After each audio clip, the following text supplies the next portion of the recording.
Okay, let's unpack this. Imagine a time, just over a decade ago, when a family from Louisiana manufacturing duck calls became the single biggest ratings phenomenon in cable television history. We are talking about the Robertsons. That's right. For a critical stretch, they weren't just a reality family. They were, well, a cultural benchmark. Absolutely. The original Duck Dynasty wrapped up in 2017, and for many, that felt like, the natural conclusion to a polarizing but hugely successful run. Right. But our sources reveal a massive surprise, a confirmed return. We have a mountain of information detailing the network's high-stakes gamble to bring the show back nearly 8 years after it went off the air. Our mission today is to really cut through the Bayou fog and determine exactly what this revival means. We've got the official network announcements. We need to revisit the incredible historical scale of the original series. Yeah. And we must deeply analyze the unavoidable context of the central controversies that once threatened the entire franchise. Yeah. It's a lot to cover. It really is. And our goal for you, the listener, is to extract the key strategic shifts. How has the family dynamic and their business changed over the last decade to justify this return? Why did A&E, the original network, decide to reinvest in a show with such a complex and frankly polarizing history? And crucially, what does a revival look like when the spotlight is moving decisively away from the famous patriarch, Phil Robertson, and on to the next, much more media-savvy generation? That's the core question, I think. Definitely. Here's where the business strategy gets fascinating. This isn't just a small, tentative test run. This is A&E swinging for the fences. Let's start with the confirmed details, because the news dropped with a pretty firm sense of purpose. The official confirmation came from A&E on January 22, 2025. Yeah. It was a definitive signal. Duck Dynasty is officially back. And the timing chosen for the premiere is crucial, isn't it? The new series, titled Duck Dynasty, The Revival, is locked in for summer 2025, specifically premiering on Sunday, June 1st, 2025 at 98 Central. That Sunday night, 9 p.m. slot. That's prime real estate in cable programming. Oh, yeah. Typically reserved for flagship, high-performing content. Right. Scheduling it there immediately signals that the network views this as a major potential anchor for their lineup. It's a big statement. Willie and Korie Robertson, who've really stepped up as the central figures and executive producers now, they gave a joint statement reflecting their long history with A&E. They said, "Going back on A&E feels a little like going back home." Which, okay, that's a nice sentimental touch. Sure. But the underlying corporate commitment to this project feels enormous. It suggests far more than just sentimentality is at play here. It absolutely is about dollars and cents, not just warm feelings. I mean, the scale of A&E's initial commitment demonstrates massive confidence in the residual power of the Duck Dynasty brand. How massive are we talking? A&E immediately ordered 20 one-hour episodes. 20? 20 episodes. Think about that. That constitutes 2 full seasons by modern cable standards. That's a huge upfront investment. And this commitment comes via significant production houses, doesn't it? Yeah. It's not just a quick internal A&E production. Yeah. Correct. The show is being produced by Wheelhouse's Spoke Studios and Tread Lively Productions. Wheelhouse is a major player in unscripted content. Okay. So for A&E to hand over the keys and make a multi-season order like that suggests they believe this investment will rapidly pay off. A 20-episode commitment for a revival of an older property, especially one with known volatility. Well, it's a truly high-stakes gamble in today's media climate. Beyond the sheer episode count, they've clearly constructed a contemporary strategy to ensure they maximize the audience. I mean, since the original series wrapped in 2017, the way we consume TV has fundamentally changed, hasn't it? Completely. Cable viewership alone isn't enough to justify this kind of production investment anymore. So what's the plan? That's why the distribution plan is essential context here. The sources confirm a multi-platform strategy. Following the conclusion of each season on A&E, there will be a second distribution window on a major streaming service. Which hasn't been named yet. Not yet announced, no, but it's part of the deal. So why is this second distribution window such a necessary element now compared to, say, 2013 when the show was at its peak? Well, it's necessary because those younger, highly engaged audiences, the adult children's audience, for example, they primarily watch on demand. Right. They're not necessarily tuning in live on Sunday nights. Exactly. A&E captures the initial linear revenue and the buzz, the excitement, but the streaming window is crucial for maximizing the long tail of the content, generating licensing revenue, and perhaps most importantly, exposing the brand to a younger demographic. People who maybe never even saw the original run. Precisely. Or weren't old enough or just weren't watching cable then. It's also a risk mitigation strategy, really, to ensure that big 20-episode investment reaches its fullest commercial potential across platforms. Okay, so if the business structure is fundamentally modern, adapting to streaming and all that, the cast structure has to shift as well. The original was so dominated by Phil. Yeah. But who is the audience actually going to be following now in the revival? The new logline defines a very clear center of gravity. Willie Robertson and his wife, Korie. Okay, that makes sense. They were always central. They are the anchor couple, now the executive producers, and really the nexus through which the rest of the family operates on the show. While longtime fans will probably find comfort in seeing returning favorites like Miss Kay and, the still zany Uncle Si. Gotta have Cy. Right. But the primary shift is clearly articulated in this series logline. The focus is squarely on the next generation of Robertsons living on the family homestead in Louisiana. So it's not just a renewal. It's explicitly framed as a generational transfer. Exactly. A transfer of the narrative baton, you could say. To truly understand the pressure A&E is under to make the revival work, we really have to look back at the original show's footprint. If you weren't watching cable in the mid-2010s, it's maybe easy to forget just how monolithic this series was historically. Oh, absolutely. The original Duck Dynasty ran for 11 seasons, from 2012 to 2017. 11 seasons. That's a long run for any show. A very long run. It chronicled the lives of Phil and Kay Robertson, their sons Jace, Willie, and Jep, and their unique team of employees as they managed the family business, Duck Commander. And Duck Commander, for context, manufactures custom-made duck hunting calls. Right, essentially turning a niche outdoor product into a multi-million-dollar empire and, the foundation of this huge television show. The cultural ubiquity was one layer. I mean, the merchandise was everywhere. The beards became the signature look, the catchphrases. Why be happy, happy? Exactly. Yeah. But the ratings were truly what set the show apart. It wasn't just a popular show, it was an industry shockwave. It kind of reset expectations for cable performance. We have to emphasize the historical context of the ratings phenomenon. At its absolute zenith back in 2013, the season 4 premiere of the original show drew 11.8 million viewers. 11.8 million. Okay, that sounds like a big number. But in the context of 2013 cable, what did that actually mean, like compared to other shows? Yeah. It meant dominance, total dominance. To put that in perspective, that number eclipsed virtually all other cable programming at the time, scripted or unscripted. Wow. It officially became the most watched nonfiction series telecast in cable history. Never. Ever. At that point. It wasn't just a hit. It was performing like a broadcast network comedy or a major championship game.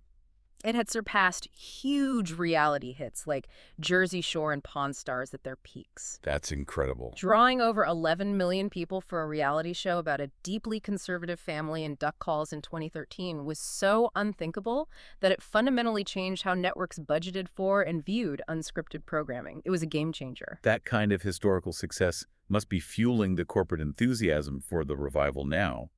A&E wouldn't greenlight 2 seasons immediately if they didn't believe that kind of audience loyalty, or at least, a significant fraction of it still exists out there. Oh, for sure. The network perspective confirms they are keenly aware of the money this brand once generated. Elaine Frunton Bryant, she's the executive vice president and head of programming for A&E. Okay. She gave a highly complimentary assessment, noting that the Robertsons earned a seat in homes across the country with their unique brand of down-home practicality, southern charm, and relatable humor. Standard network praise, but... But there's more to it than just praise. Exactly. They weren't just complimenting the family.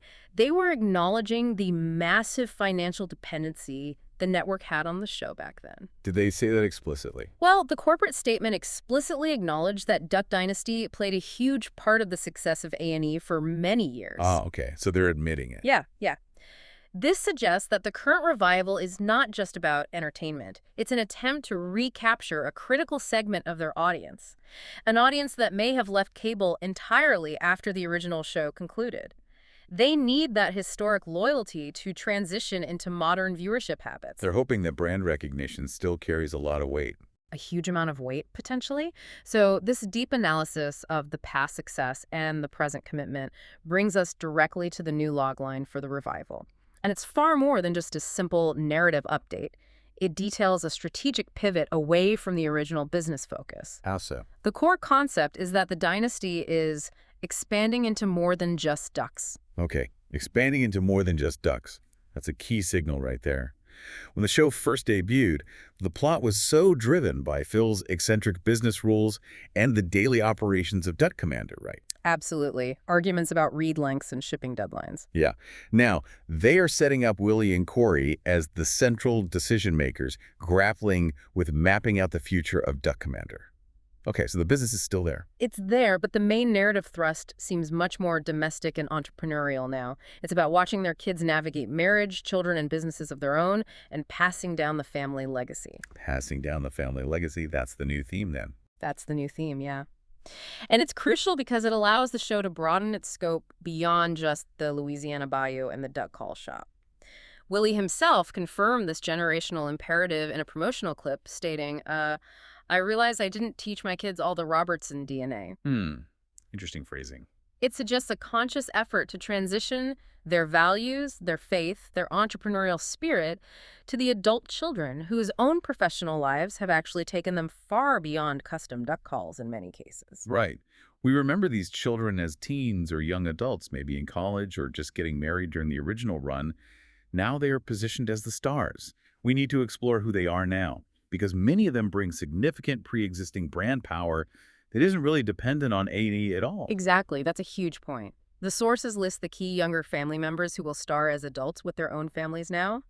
John Luke Robertson, Sadie Robertson Huff, Will Robertson, Bella Robertson Mayo, and Rebecca Robertson Laughlin. Okay, quite a few. And they are integrated with their spouses. Christian Huff, Jacob Mayo, John Reed Laughlin, Mary Kate Robertson, and Abby Robertson. This creates a massive interconnected cast that kind of mirrors the style of modern multi-generational reality shows like, The Kardashians or Chrisley Knows Best, maybe. Let's focus on Sadie Robertson Huff for a second, because she is a prime example of this brand expansion you're talking about. Her platform alone is enormous, isn't it? It really is. Sadie Robertson Huff is arguably the biggest media success story to emerge from the Robertsons since the original show ended. She's not just Willie and Korie's daughter anymore. She's an established brand in her own right. What does that involve? Well, she's the face of Live Original, which is a lifestyle and motivational brand aimed mostly at young women. Her book deals are successful, multiple bestsellers, and crucially, her podcast, Whoa, That's Good, frequently tops the religion and spirituality charts. So she has a huge built-in audience already. A huge, engaged, younger, largely female audience. That means she brings a built-in demographic to the revival that A&E probably wouldn't otherwise reach easily. This shift in focus means the show is effectively importing existing star power rather than trying to create it entirely from scratch this time. That makes perfect business sense, doesn't it? It mitigates the risk of starting over from zero. By focusing on these established post-show brands like Sadie's, A&E is betting on a ready-made audience tuning in. Exactly. And John Luke Robertson, who was just a high school student when the show started, remember? Yeah. He's now married to Mary Kate, and they are running ventures of their own. They also maintain a pretty robust social media presence. The new show essentially acts as a vehicle to aggregate all these disparate post-hiatus Robertson brands back into a single, highly produced product for A&E. The announced episode titles for Season 1 seem to illustrate this pivot toward domesticity and personality rather than the core business, too. We have specific examples here. Yeah, they do. They contrast sharply with the original series' focus on, like, manufacturing deadlines or swamp shenanigans. I absolutely do. Season 1, set for 2025, episode titles include the standard opener, the Robertsons are back, but then we see the shift immediately. Granddaddy Daycare. Okay. Which focuses explicitly on Willie's role as a grandparent. That's a classic domestic reality trope. We also have Sasquatch, suggesting Uncle Si remains the eccentric comic relief. Some things never change. Apparently not. And titles like Vintage Willie, Chicken Chaos, and Alone in the Woods, these are titles that signal lighthearted family antics and lifestyle challenges. It feels like a definite move away from the high-tension business management stuff that drove a lot of the earlier seasons. It sounds like they're maybe trading in some of the, the grit of the original business-centric show for a more polished, contemporary, multi-family reality format. Is that fair? I think it is. It's a strategic trade-off. They are moving into a potentially safer, more predictable genre territory. And we should also recognize that the family never truly disappeared during that 7-year hiatus. Right.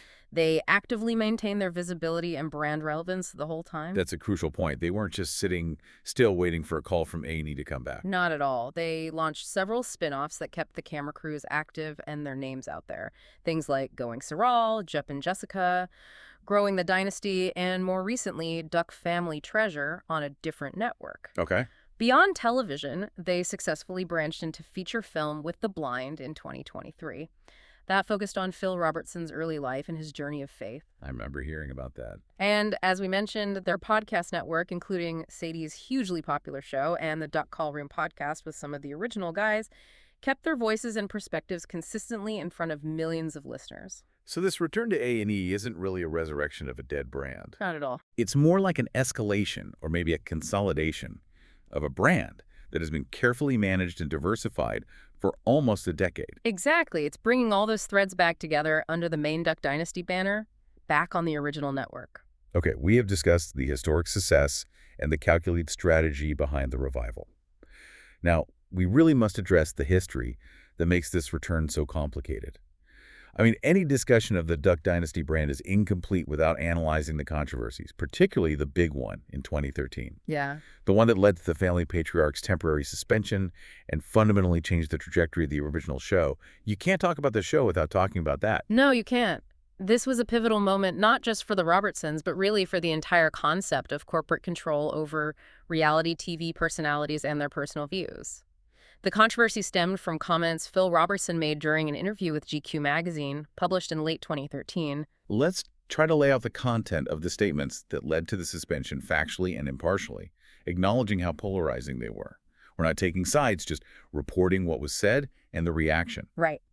So the central controversy revolved around Phil Robertson's answers when asked about what he considered sinful.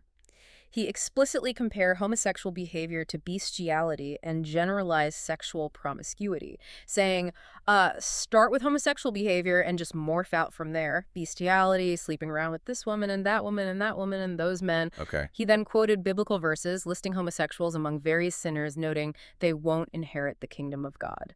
He also made some, let's say, highly provocative comparisons regarding male and female anatomy that drew a lot of attention.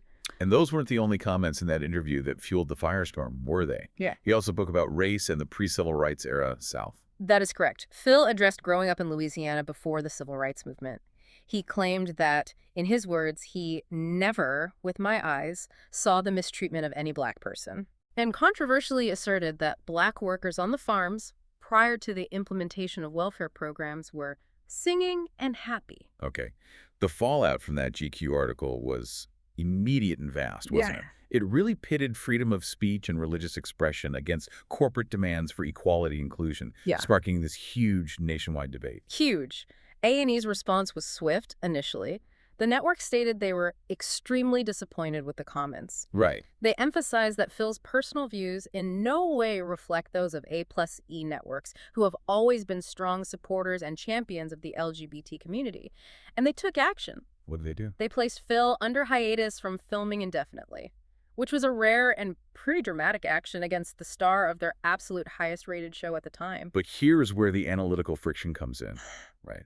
Given that A&E publicly took this strong stance, saying they were extremely disappointed and championing the LGBT community, how do we reconcile their decision to then rapidly fold under pressure and allow Phil back only 9 days later? That's the million-dollar question, isn't it? Was it purely a calculated business decision overriding those stated corporate values? Well, that's the core tension of the entire controversy looking back.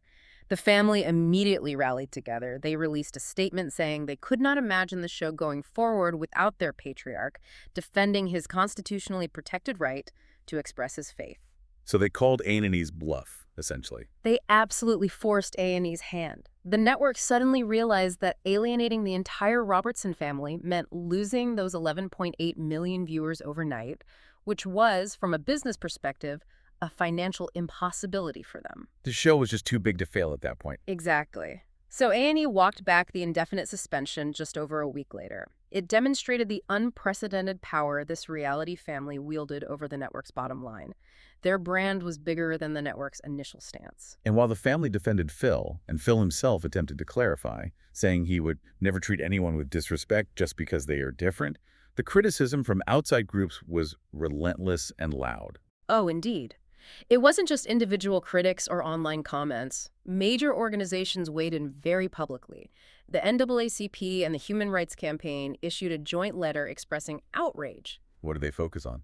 They directly challenged Phil's race claims by referencing the grim reality of the Jim Crow South, including, quote, lynching and beatings of black men and women. They also cited leading medical organizations, stating that Phil's offensive claims about gay people fly in the face of science. The show became this highly visible symbol of the culture wars of that era. Yet simultaneously, the public support for Phil was immense, wasn't it? There were petitions, Facebook pages. Huge support. Petitions demanding his return garnered hundreds of thousands of signatures very quickly. Facebook pages exploded. This confirms that the show was successful in part precisely because it tapped into this powerful, deeply divided national sentiment.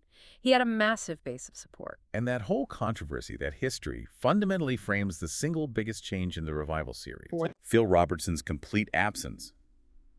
This omission seems necessitated both by strategic calculation, maybe wanting to avoid reopening those wounds, and, tragically, by life itself. Right. We knew the family was focusing on the next generation. The logline made that clear.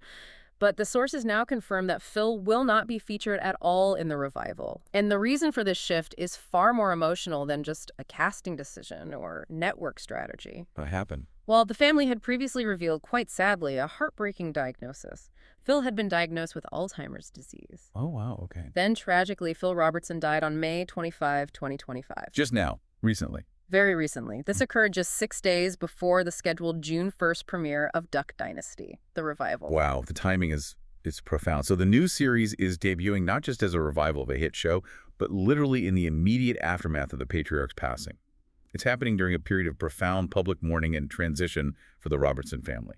It fundamentally changes the narrative, doesn't it? The new show is now forced to address the life and death of the patriarch head-on. They can't ignore it. No way. The sources cite Willie giving a heartbreaking health update on Miss Kay after Phil's death. This suggests the revival won't try to sidestep the loss. It will likely use that shared family experience of grief and legacy to drive the emotional core of the new narrative. Which could create a layer of gravity and relatability that maybe the original show sometimes lacked amidst the antics. Potentially, yeah. The move away from the controversial figure Phil is now framed not primarily as a corporate calculation to avoid past issues, but as a tragic, unavoidable consequence of life and illness. It adds a whole different dimension to this revival. Hashtag hacked outro. So what does this all mean for you, the listener, trying to make sense of this comeback? Our deep dive into the sources reveals that the return of Duck Dynasty is, well, it's a sophisticated, highly calculated strategic move. It's far beyond just a typical reality TV cash grab. Yeah, I think that's clear. The core knowledge gained here is that this revival represents a conscious evolution of the brand. The show is deliberately moving away from the patriarch-led, often business-focused narrative. Which was frequently rooted in controversy and, let's face it, volatility. Right. And pivoting toward a perhaps safer next-generation exploration of legacy, entrepreneurship, family life, marriage. This shift is really enabled by the fact that the adult children, like Sadie Robertson Huff especially, have successfully cultivated their own established post-show brands online and elsewhere. The numbers, both the past ratings and the current 20-episode order, confirm the immense risk and potential reward A&E is betting on. They ordered 2 seasons immediately, clearly hoping to activate the residual loyalty of those, 11.8 million historical viewers. While simultaneously needing to navigate or perhaps move past the highly scrutinized and polarizing 2013 controversies that Phil Robertson generated. It feels like the shift in focus allows A&E to acquire a more brand-safe product this time around, while still capitalizing on that powerful name recognition. I think that's exactly right. This new series is truly an evolution.